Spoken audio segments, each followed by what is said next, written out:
So hopefully by now we know that a large part of why GLP-1 medications work is by reducing your appetite. You feel fuller faster and you feel fuller for longer, and certain cravings for food that you used to have may be gone. This is of course beneficial if you want to lose weight, but we can't ignore the fact that by eating less and having less opportunities to eat food throughout the day, there is going to be an increased risk of nutrient deficiency. So in this video, I'll be going through why this happens, what nutrients you should probably pay closer attention to, and how you can try to prevent deficiencies. So let's go.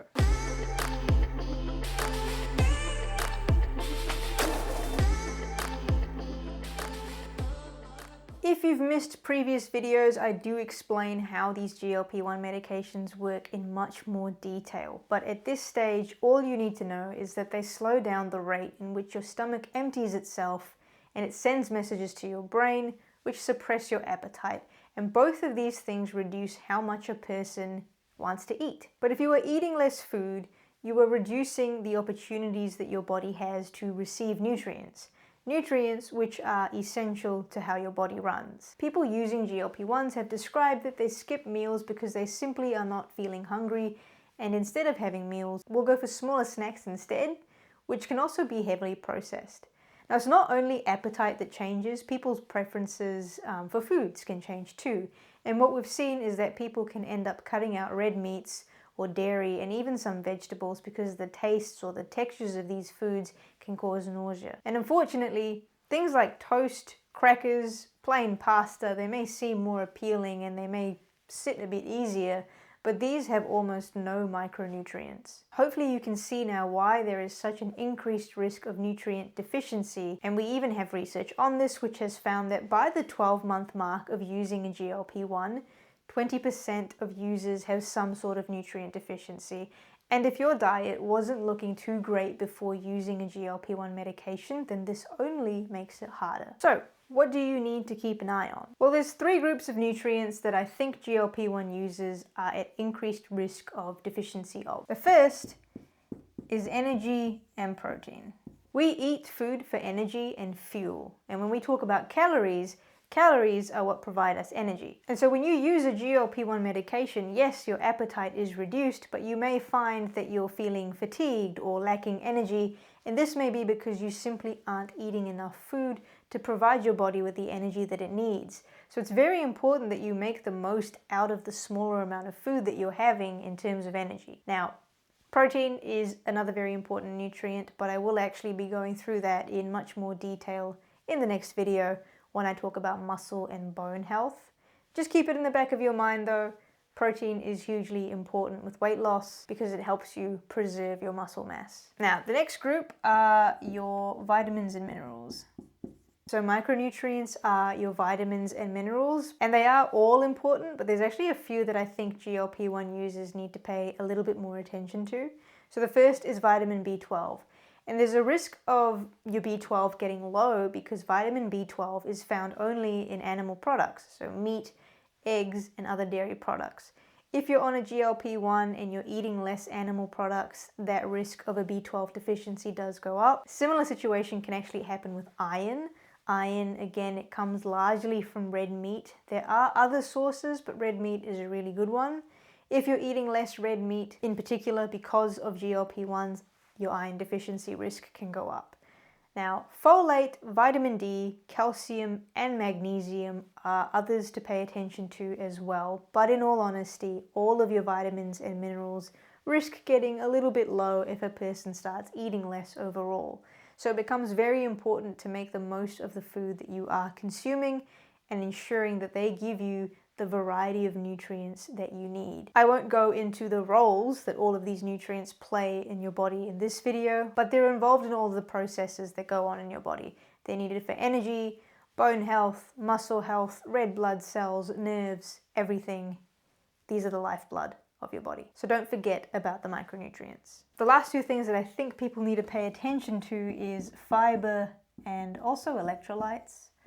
Fiber is very important for gut health, for blood sugar as well, but also making sure you have regular bowel movements. In the previous video, I actually talked about all of the side effects with GLP-1s, and constipation is a common one. Fiber can help with that. It's not just GLP-1 users that may lack fiber though. Many of us aren't getting enough of this very important nutrient. Now electrolytes, these become important if you happen to be experiencing ongoing vomiting or diarrhea as a side effect of GLP-1. So you lose electrolytes during those two things. It's important to restore electrolytes when you lose them. So things like an oral rehydration solution or a product like Hydrolyte, they can help give you the electrolytes you're losing. But in all honesty, if your side effects are that bad, it's a good idea to maybe pause and talk to your doctor. So I've just gone through a lot of nutrients that are at risk of a deficiency when you eat less. How are you supposed to know if you are falling into a deficiency? Blood tests will confirm them, but there are signs to look for, and a big one is fatigue or lack of energy, especially if it starts to appear after starting a GLP-1. So I'm going to put on the screen a few more things to look for. Just keep in mind though, these symptoms could be due to many things. So if you are experiencing them, you may be deficient, but it's a good idea to go to your doctor and check. So what can you actually do to help make sure that the smaller amount of food that you're able to eat is giving you all the nutrients that you need? This isn't going to be very easy, and the idea is to make every bite count. So you can't afford to have food that is lacking in nutrients.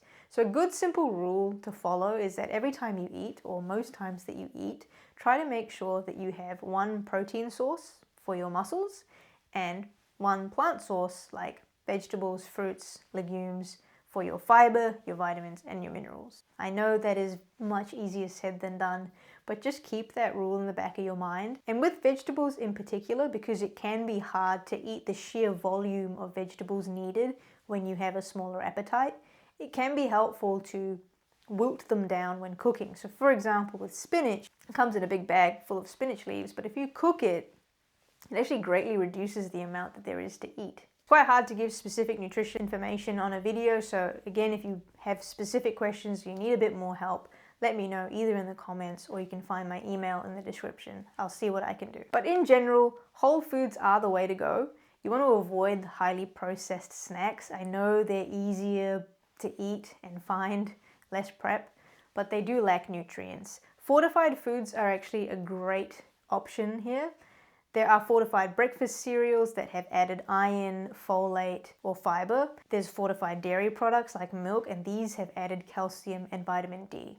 So if you are lacking or struggling to get the amount of nutrients through just normal food alone, the fortified options are great. Meal prep is likely going to be your best friend, because having something ready to go will prevent you from relying on those highly processed prepackaged snacks. Now, supplements should only really be used if you know you have a deficiency. So like I mentioned, see your doctor, get a blood test, and then confirm that you have a deficiency before taking a supplement. There's a lot to go through with how you can approach eating when taking a GLP-1, and I've missed a huge segment with the protein here, but I'll be covering that in the next video where I talk about maintaining muscle and bone health.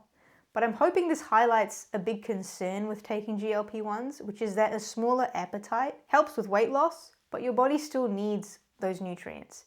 Deficiency likely comes very slowly, so keep an eye out and focus on the nutrient-dense foods, smaller meals more frequently, get in those whole foods that provide protein, fiber, micronutrients, have variety of food, that'll help, and check in with your doctor if you need to. It's also really useful to see a dietitian if you are particularly struggling. If you have any specific questions though, as usual, leave a comment or get in touch with me directly. I'll do my best. I might even make a video answering it if I think it's going to help a lot of people. I'll see you in the next video, and until then, keep playing the long game.